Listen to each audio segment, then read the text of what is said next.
Could you hear us before? Because I didn't have the microphone turned on. Can you hear us now? Sue, can you hear us? Okay.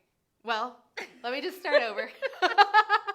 This is why it takes lots of time. So, this will be like a Make.Do class would be if you came in the studio a little bit, except we don't get to see each other. So we'll have a little bit of technique, supplies, talk and stuff, and then Elizabeth will also walk you through the process of painting. If you have questions, I feel like I said all of this so much better the first time. But if you have questions, type it in the comments and I can read those out loud.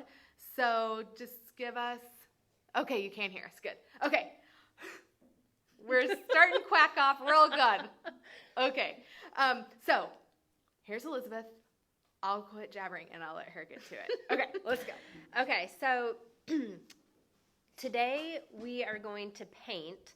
We're going to do some loose watercolor roses, which I think is a really good place to start, partly because watercolor florals are super popular. And if you can master the rose, then that's a really good jumping off point to start doing bouquets and stuff like that. So we're going to work on that. But first, I'm going to kind of talk to you just about how to get started.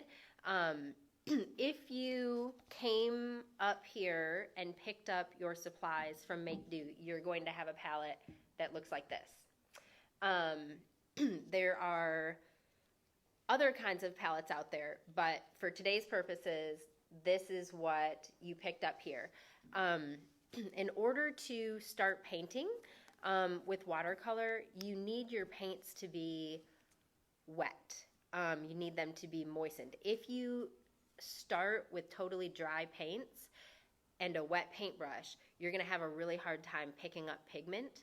So the first thing I'm going to do is I have a medicine dropper that I use like this to add moisture or water to my paints before I get started, but you can also just do drips off your brush. So I'm going to add like a drop to each color, and it's just going to sit for a minute before we actually put the brush to it, okay? So while that is doing its thing, I'll talk to you a little bit about your basic process for doing watercolor paints. Today we're going to be using a round brush. This is the one that you will have picked up at Make.Do if you came and got supplies here. These are mine from home, and they're basically all the same, except mine are a little more high quality. But when picking out a paintbrush, if you're just getting started with watercolor, these are called round brushes.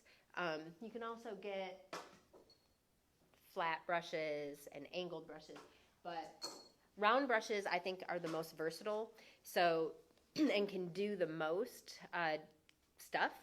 So we're going to paint with a round brush today, and you can get a lot of different shapes from using the same brush. We're also, let's see if I can, I'm going to be using 2 jars of paint. In a minute I'll kind of show you 2 jars of water, yes. One I'm going to be using for getting color off of my brush, and then the second jar I'm going to be using to get that color off my brush. And the reason that I have 2 jars, and the reason that you do that, and the reason most watercolor artists do that, is because if you are using a dark blue and then you clean that dark blue off in the water, that water is going to be blue now. And if you take the brush straight from that blue muddy water and put it onto, let's say, your yellow, it's going to muddy that color. So it's kind of a 2-step cleaning process. You're going to take your brush and clean it once, and then clean it in your fresh, clean water. And then when you go into a new color, you're getting fresh pigment each time. So that's kind of the process. Do you want to show them this? Yeah, so you're ready to paint? We'll just... If we want to, is there other... I think we can... This is the first time I've done this, y'all, so... Okay. Hang on, don't get seasick. We're going to readjust our situation here.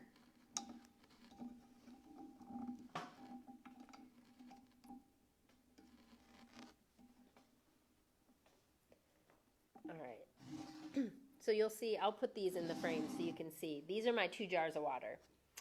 And let's see. I want you to kind of be able to see what I'm doing. So the first thing before we actually paint our rose, I want to talk about brush control, which may seem kind of boring, but if you're a beginner, if you've never painted watercolor before, watercolor kind of moves on its own. It can do its own thing. So getting a feel for your brush and your paint and how it works on the paper is important to your final product. So, and I'll show you. Even last night, I've been painting watercolor for 2 years, and last night I was practicing, this is an example, I was practicing brush control. So I do that by, all right, so you can see my paint is wet. It's had the water sitting on it for a minute. And I'm going to load up my brush by kind of rolling it in the wet paint. So I've got lots of paint on it. And then I like to take and start with the tip and push down and come back to a tip and push down and come back to a tip and push down and come back to a tip. And this is just a really good exercise so you can get a feel for how much paint is on your brush, what the paint is going to look like when it goes on the paper, and when you're doing petals or leaves, you need to be able to have enough control over your brush that you can make the shapes that you have in your head.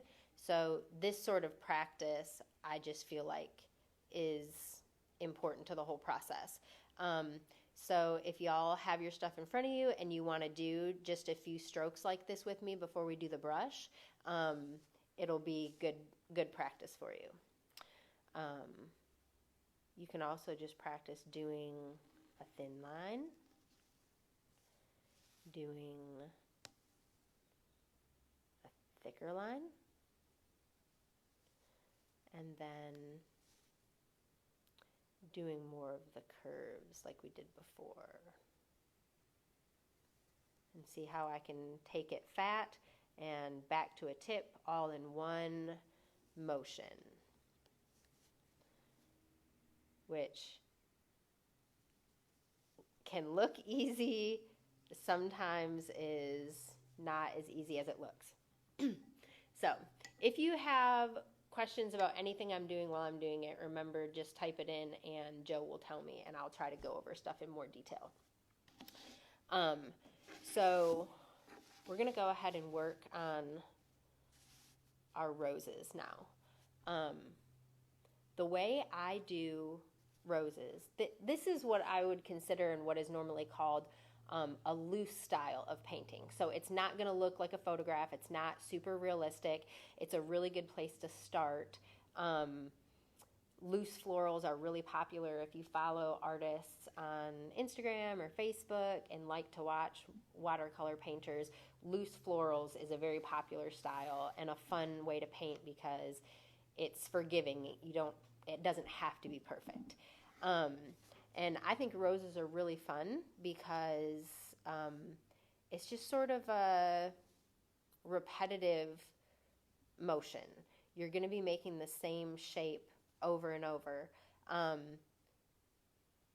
It's basically you're making like a C shape over and over. If you kind of think of the way a rose sits, if you're looking at it from the top, so you've got a rose and all the petals sort of interlock together and sort of fit together. That's what we're going to kind of create, is a rose from the top. And we're going to do it with some C curves. One thing I was going to say is I've seen a lot of people start out when they first are doing a rose, and when I say a C curve, they take it real literally, and they will do like a C. We're not looking for a C like that. We're looking more for like a C curve that is more like a crescent moon. So more like that, like a soft C curve. And we're going to start in the middle with more paint on our brush. And as we go out from the center, we're going to add more paint to our brush and add more paint or more water? Add more, yeah, I'm sorry. We're going to add more water. I'm going to move this so we can't see you getting your water, so I'm going to make it to where we can see it a little. Can we see it? Not. A little bit, yeah. Hello, everybody. So, yeah, as we move out in our flower, the center is going to have small...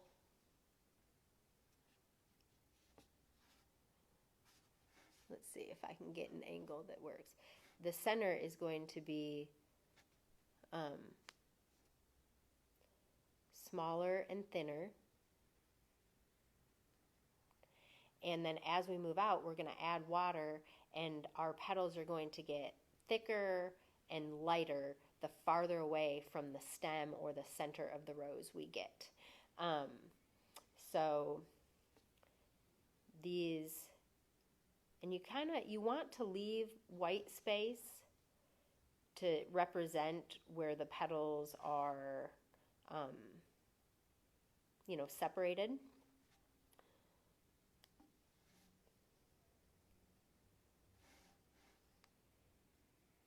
And it's okay if they touch. Sometimes they'll touch and the colors will blend together. But you kind of want to think of it as doing C curves, and they sort of tuck into each other. So I'm always going to be sort of starting the next petal tucked into the crevice of the petal that came before. And we work our way out. And we can add more color. We can come back in while this is still wet and add more color here. And that's just going to create more depth and more texture as we're painting.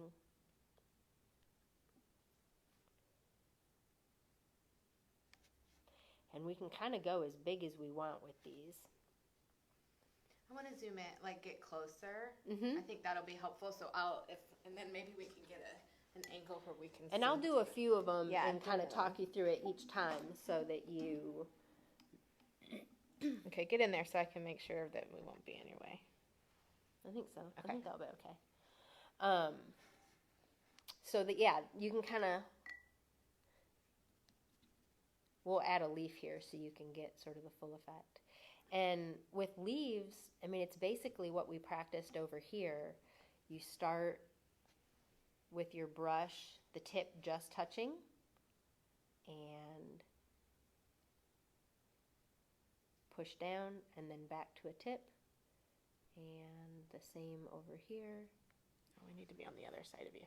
Hang on, guys, I'm gonna move you. Yeah, because your hand is in the way. In the way, yeah. I'm right-handed. Sorry, guys. Here, go sit on that side of the table. This is live, y'all. We're basically exactly like something live at the news station. Because we're so super professional. Ooh, yes. Is that better? Yeah. Okay. What do y'all think about that? Give me some thumbs up if you like this new view. Okay.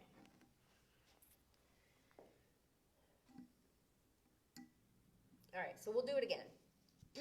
We'll do it all again. So we're adding, let's see. Can they see? I can see to here, and I can see the orange, red, and yellow. Okay, so we're rolling our brush in the paint and picking up lots of pigment. So when we start our rose, there's going to be a lot more pigment in the middle than there will be on the outside. So we start with lots of pigment, and as we go, we're going to add more and more water for our fatter petals later on. Okay, so they can see here? Mm-hmm. Okay.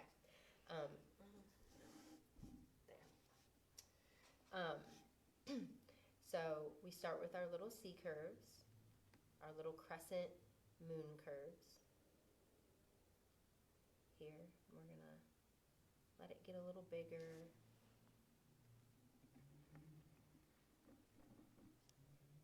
I'm going to add some water to it. And we're going to do our next layer of petals here. We're going to tuck them into each other.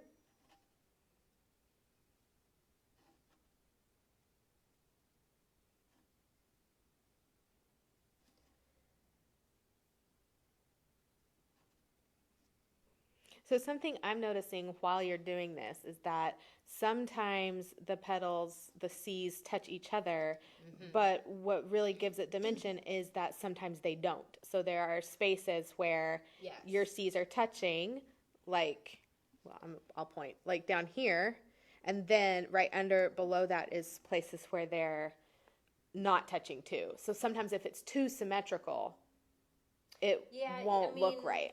And really, so with this loose style, it's not like a photograph of a rose. It's like an impression of a rose. And that's what's kind of nice, because no two are going to look exactly the same, and it's sort of an abstract idea of what a rose is. So it's very forgiving, which I like.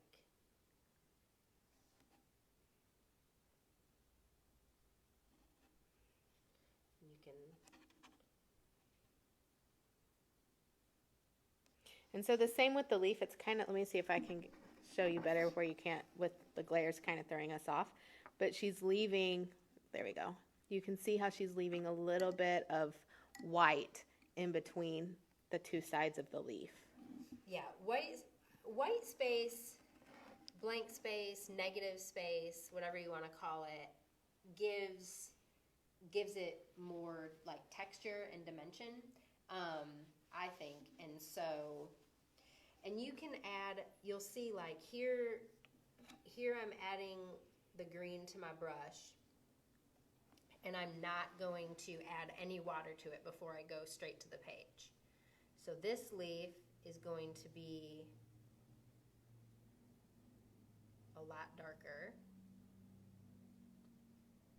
than those leaves. But when I add water to it, this next leaf, so you can get different shades of the same color depending on how much water you've added to your brush. So you can kind of decide how much water, if you want it to be deeper, if you want it to be lighter. And I think it's nice too when you have both on the same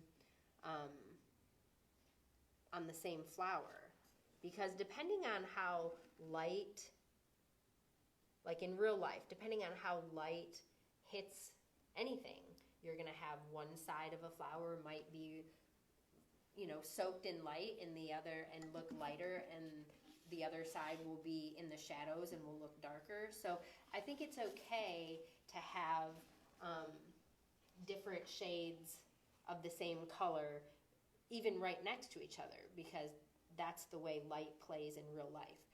And I think it just gives extra dimension to your painting, whatever you're painting. And I think that's kind of the fun of watercolor, is it doesn't have to be perfect. You don't have to worry about if it's super uniform. All right, you want me to do a fresh page? Yeah, let's Okay. start fresh. All right, so I'll do another, I'll do a bigger rose this time so you can maybe see it in more detail. So I'm going to start with my crescent C curves here.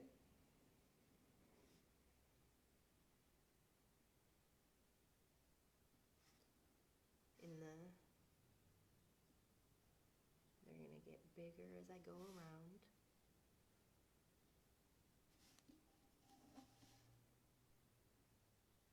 And I sort of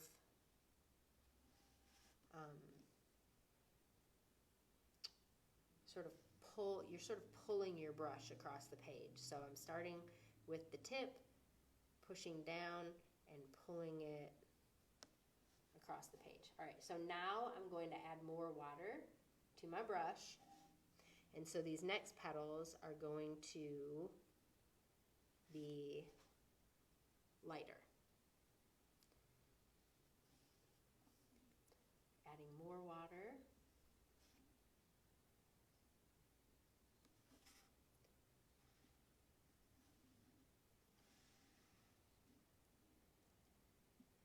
And you can go back in if you decide, oh, this is looking too blank in the middle. I want to give it a little more. You can add more, and you can also add more colors to it.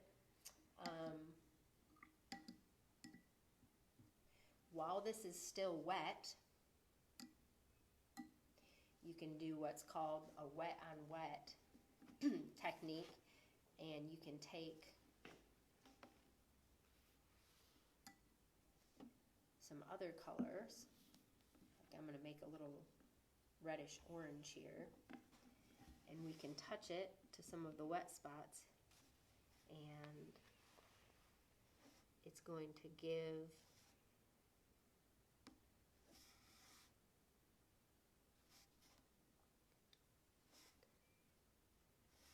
like some color gradient to our rose.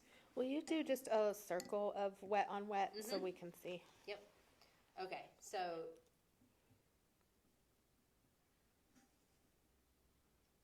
I'm going to get some color, and I'm going to get it nice and wet here. And this is my red. And the orange was kind of hard to see, so use like blue or something that will turn a different color for sure.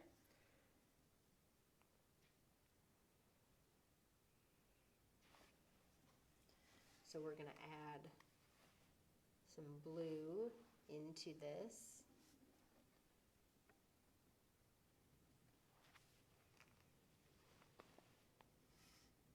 And you can see how the kind of moves together,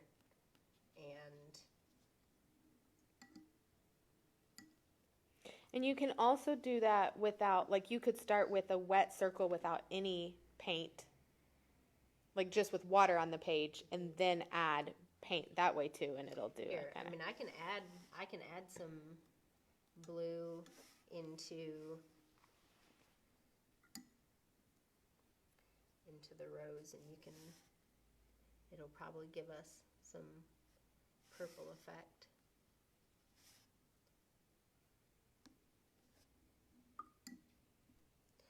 And watercolor sort of does its own thing and moves on its own, and you can help it along, or you can leave it be and let it do its own thing. And I think that's part of the beauty of watercolor is it sort of moves in its own way. And sometimes if you just leave it alone and let it do its own thing, you'll get some really neat results that you weren't even looking for. And I think that's part of the fun of it.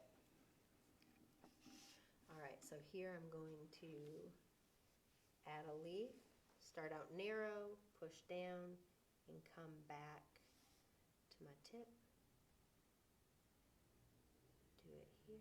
And speaking of wet on wet, your leaf is not touching your rose at all, but if it did, then there would be the risk that those colors would mix. I'll show you what that looks like too, because I actually like it. I do too. I actually like it when it does that. So we can start here.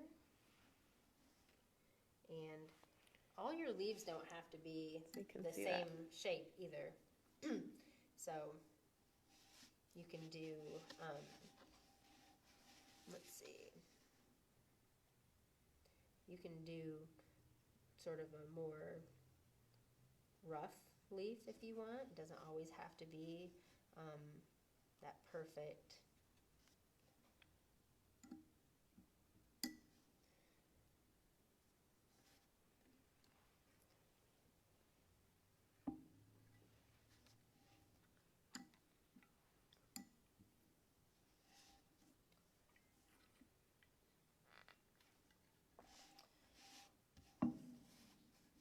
So I'll do another rose here. Can they see it here? Mm-hmm. Okay. So maybe after this one, I'll give you a fresh page and you can go through like a composition, like if we're going to do a bouquet of roses. Mm-hmm. And you guys type in the comments if you need to see anything up close. I am not a videographer. Elizabeth's husband, Jake, is. We should have brought him in to produce these live QuaCC classes. But let me know in the comments if I need to change anything on my end or if you want to see anything again or any questions that you have. Interact with me, please.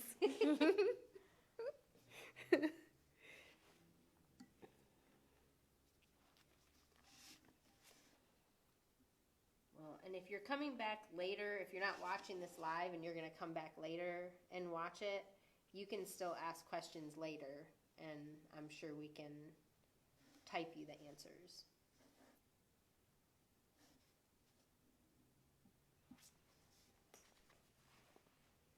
So you can see I've kind of gone from... Ooh, I like that color. Is that a mix of orange and red pretty much from the beginning? I think yes. Red I think so. And then more orange. Mm-hmm. But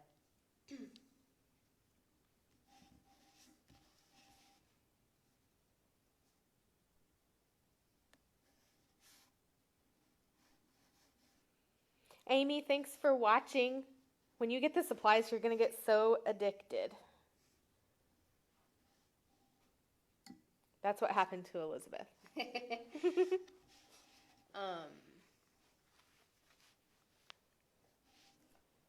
Okay, so you can kind of see, I hope that I'm making sense and that you can see how that works. You're just doing your repeat of C curves, and I guess a C curve, I mean, it has a very slight curve, so I guess maybe crescent moon curve is a It's better almost way to kind of say like it. an L that's real stiff, but it's trying to touch its toes. I don't know. But you don't want straight lines, and you don't want, a full C. It's like a mermaid fin. I guess so. Yeah, like a soft curve. But anyways, especially when you're doing roses like this, and you can add in. I wanted to keep it pretty simple and just focus on the roses today. Because I think sometimes if you get too much information at once, it just feels like too much. But if you can sort of master and practice a rose like this, then you can start doing, that's like the base of most floral bouquets that you see painted. It's a really good jumping off point.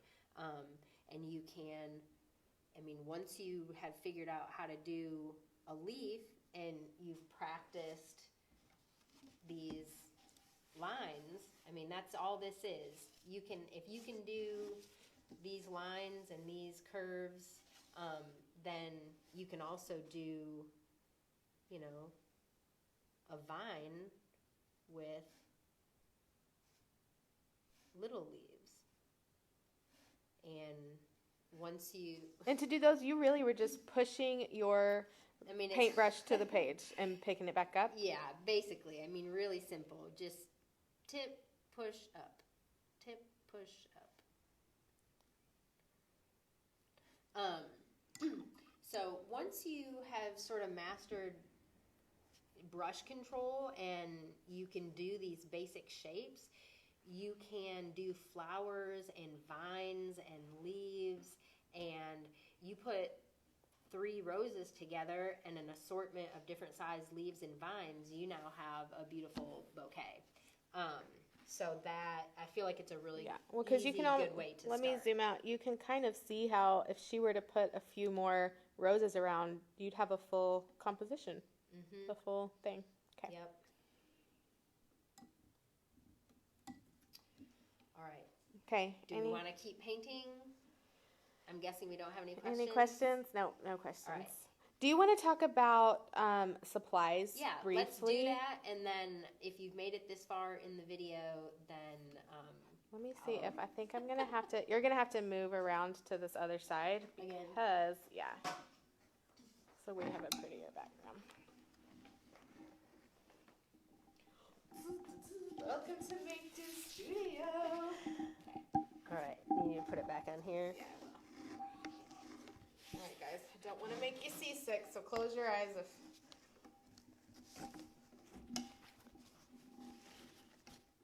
at the ceiling. Oh, it wants to turn around. Oh, there we go.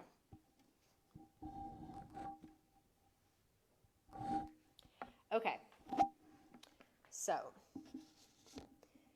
if you're just starting out in watercolor, or if you've never done watercolor paint before, but you want to do watercolor and you don't know where to get started, I'm going to go over a full supply list so that you can feel confident to go into Hobby Lobby or jump on Amazon and put together everything that you need in order to get started. So this is what my station looks like at home. I always have 2 jars of water. We can't see your jars, but will you show us how one, like you've been using them both, but one has paint and one doesn't. So she was cleaning off. So after when I am going to switch colors, I clean my brush in this one. And then before I put my brush to a new color, I do one last wash in here. So most of the paint is already removed, but this makes it so you don't muddy up or contaminate any new color that you're going into. You always want to go into the palette when you go down onto a color to collect your pigment and load up your brush. You want to be doing that with a fresh, clean brush. So that's what the 2 jars are for. One is for getting the junk off, and one is for making sure that your brush is nice and clean before you go into the paint. So you're going to have your palette. And I brought a couple different palettes today to show you. Let's see. What do I want to talk about first? Let's talk about paper first. So if you go into the aisle at Hobby Lobby, there's going to be basically 2 different types of watercolor paper. There's going to be what's called cold press, and there's going to be what's called hot press. Hot press is not what most people use. I wouldn't necessarily recommend it, but that's not to say there's something wrong with it. It's basically smooth. It's a thick watercolor paper, but it's smooth. Cold press is more like what you think of watercolor paper, where it has texture to it.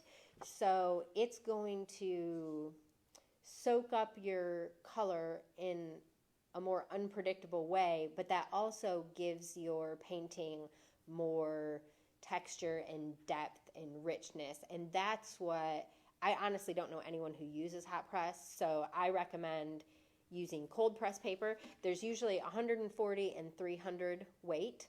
And if you're going to be painting something really big, sometimes it's better to go with the heavier paper just so it doesn't wrinkle and curl up as much. Another thing that you can do, especially if you're going to be doing a painting that has a lot of paint on it, is you can tape down your paper, which is basically, I don't have it here, but you can just take masking tape and tape down all 4 edges of your paper. That does 2 things. It helps kind of stretch your paper flat so that you are not getting a wrinkled up paper when you add the water. And you are also going to have some nice, clean, crisp edges, a border around your painting, which is nice. So, cold press paper. Show them this is what if they got supplies from here, that's the one we use. Okay, so this is the brand that they use here, which is Canson. You can get this at Walmart. You can also get it at Hobby Lobby. You can, just like with any sort of, or most products, especially art supplies, I feel like you can spend a little or you can spend a lot. The most economical way I have found to get this paper is at Hobby Lobby. I get this. You saw how big the page was. It's 18 by 24, and then I cut it down to whatever size I want, and that has been with either a 40% off coupon or when it's on sale, and that's definitely the most economical way. Yeah. So I use Strathmore or Arches or Stonehenge. Those are all more expensive papers, but if you're just starting out, the Canson is great.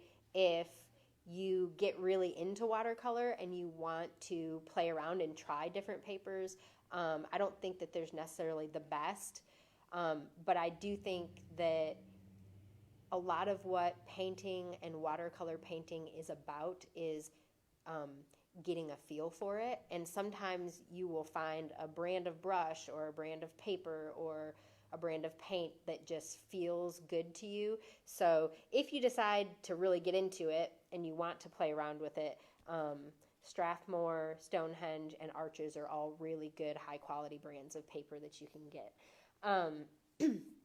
There's also, and I tell a lot of people about this, the kind of paints you can get. So this is the paint we use today, which came out of tubes and were then left to dry. This is how a lot of people do it. I think this is a really economical way to do it because you just get more bang for your buck. It does not take very much paint, and a tube will last you a long time. And those tubes, those are the professional grade. I had used the student grade at Hobby Lobby, and they're really not worth it. Like, you'll be a little bit more frustrated. So if you're gonna go that route of getting tubes, then get that professional grade. It's on sale this week at Hobby Lobby. So I also like to show people this because I've been painting for about 2 years, and this is the first watercolor palette. So those are tubes. These are called pans, and they look like this. This has 18 colors in it. This is Koi watercolor brand, and you can get it at Hobby Lobby. I think this is really great for a beginner because everything's just all in one spot. You get a large variety of colors, and this only costs just a little over $20. And if you go to Hobby Lobby and you have a 40% off coupon, it's 40% less than that, whatever that math is. And for 2 years, I used this and loved it. You can tell that there's certain colors I liked more than others. But recently, I upgraded. This cost just over $20. Recently, I upgraded and I got this professional Newton and Windsor set.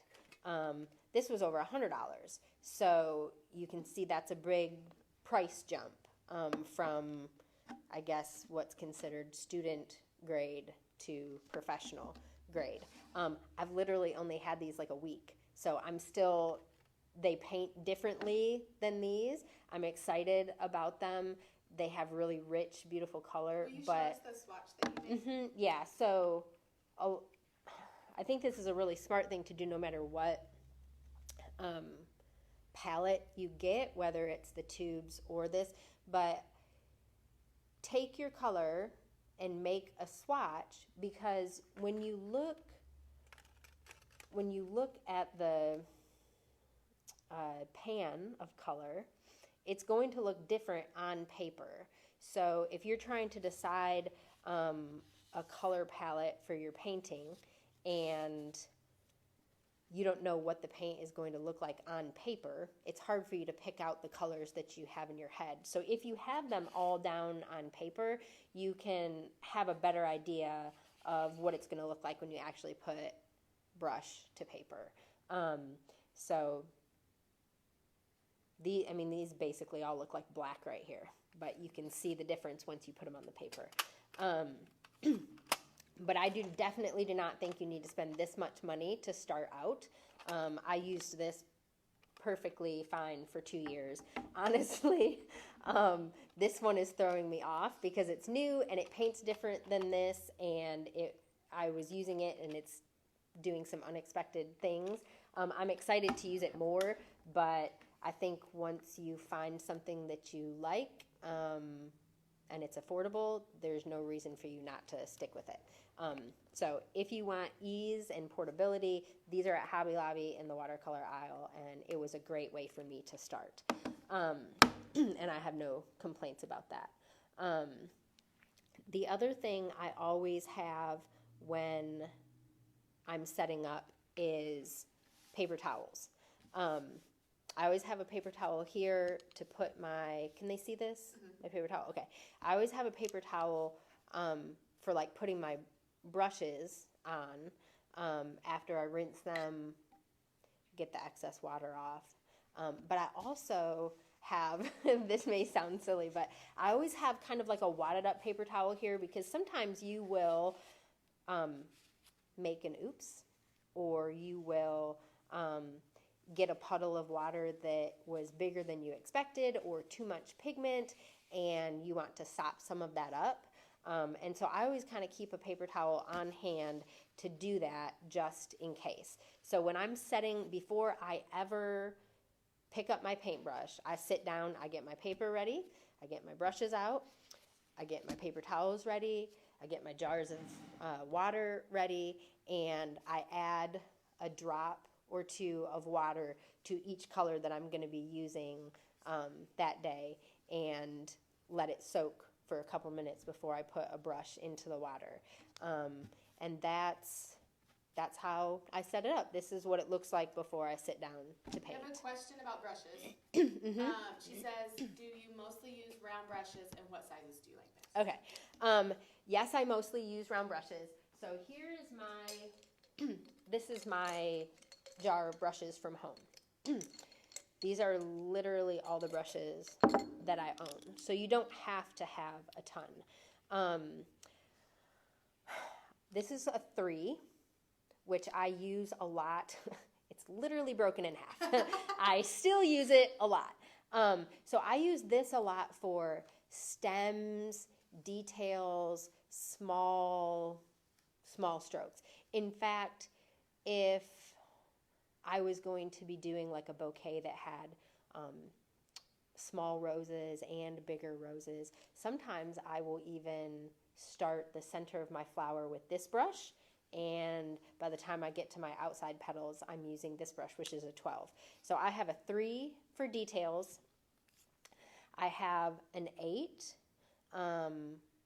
which is it's not huge, but I use this one a lot. It's a good... And what were you painting with today? What was that size?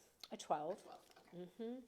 Which is interesting because, look, this is a 12 of whatever brand Joe has. Just like the... And this is a 12... The bulk pack for teachers. This is a 12 Princeton brand, which is what I use. And you can see they're not exactly the same size.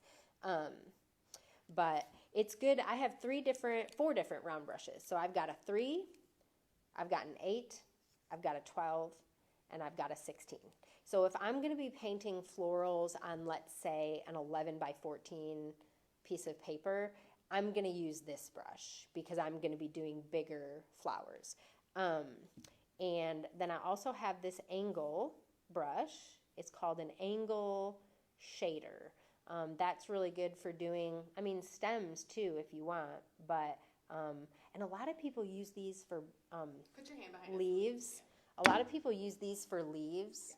It's not what I use for leaves, but it's an interesting way to do leaves. I've seen people do it, and you can do it. It gives you like a nice crisp beginning and end.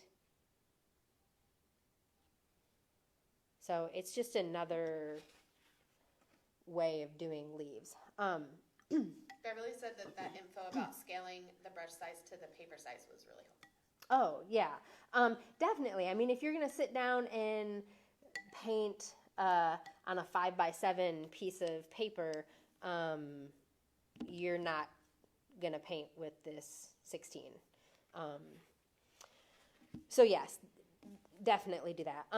And this is called a wash brush.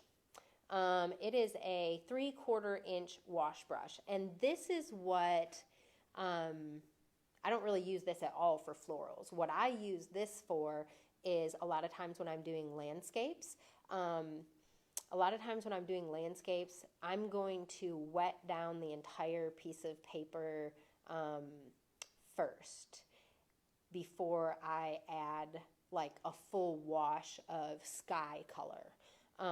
So having a bigger wash brush like this so that you can do an entire sky and have consistent color throughout where you're not having to go back in. Will you show us that just on the bottom? Mm-hmm. Sure. Yep. The tripod doesn't want to move that way. We can see it like this. All right. Okay, so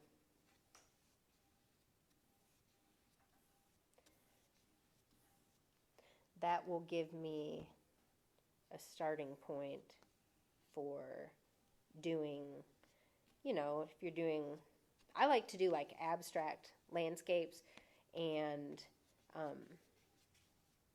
where I start out like that, and then you can come in with, darker color along the edges, and I mean that's how I start skies and stuff a lot. So the wash brush is what that is good for. Because if you had tried to do that with a round brush, it would have taken, I mean you couldn't have. Yeah, it would take a lot longer, but you would also not get as uniform a color, just the way that the brush is shaped. So another thing, when you're buying brushes, I own all Princeton brushes.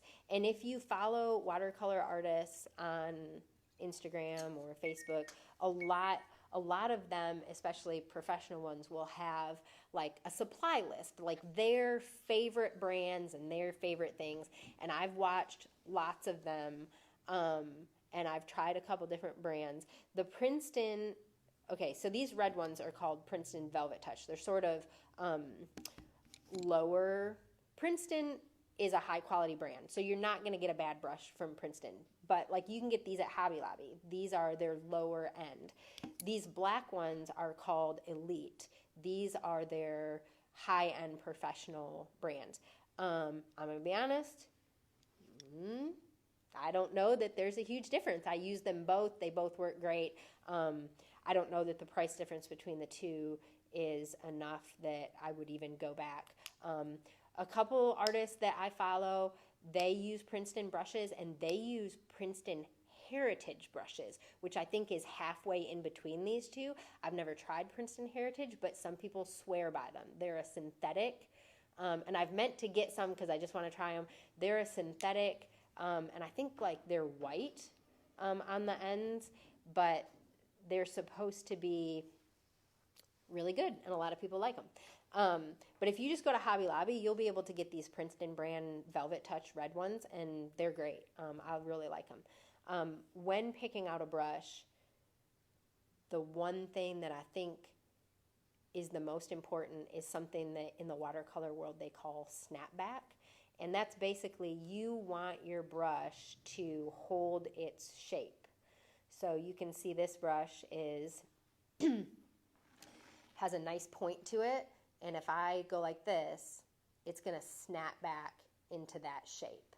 And that's what we want. We want it to hold that shape. When caring for your brushes, whenever I'm done using a brush and I'm going to let it dry for the day, I run it gently along the edge of my jar, help get that point, and then I lay it flat to dry. And that's going to help the longevity of your brushes so that they last longer. If you misuse your brush, if you smash it like that, and then they're not going to last as long. So treat them nicely. Be sweet to your brushes. Lay them flat, and then once they're dry, then you can put it in your jar or whatever you're keeping it in. If you're like me, you keep it in a Smucker's jar. So I think that's about it. We talked about brushes. We talked about our water. We talked about our paper. We talked about our paints. What else do we need to talk about? Any more questions, guys? Okay, I'm gonna flip you around so I can see you. Okay. Let's look at the mural. That's a better picture. So thank you for joining us here. Thank you, especially if you were live, and if you're watching this later, we were waiting for you. I'm glad that you got here too. Send me a message or let me know in the comments what worked about this format or what we can do better moving forward. This is the first time we've ever done this. So next time we'll remember to turn the microphone on before we start. Maybe. Also want to see the things that you paint today or tomorrow or the rest of the week. So you can for sure post in this group. That's why we're doing this in the Make.Do group instead of on Make.Do's page, because I want you to be able to post and share tutorials you find that are helpful, and we'll just build our own little grateful community, helping and supporting each other separately but together, if that makes sense. So thank you so much. I will probably be back this afternoon because I came up with another craft that we might try. It'll just be like here, do this at home. And then we'll see you again tomorrow at 11 for hand embroidery. We still have plenty of supplies right now. Macrame is sold out, but I'm hoping to get my hands on some more. So that class isn't until Friday, so if you have your eye on that and can't get it, I think you can still purchase it online, and then I know how many we need to make, or you can just send me a message and say, hey, I want one of those. So plenty of supplies. I am working on an Amazon idea list, so you can shop directly from our Amazon list, and that will be affiliate links, which will help Make.Do. It just helps Make.Do a little bit when you purchase through those affiliate links instead of going fresh to Amazon.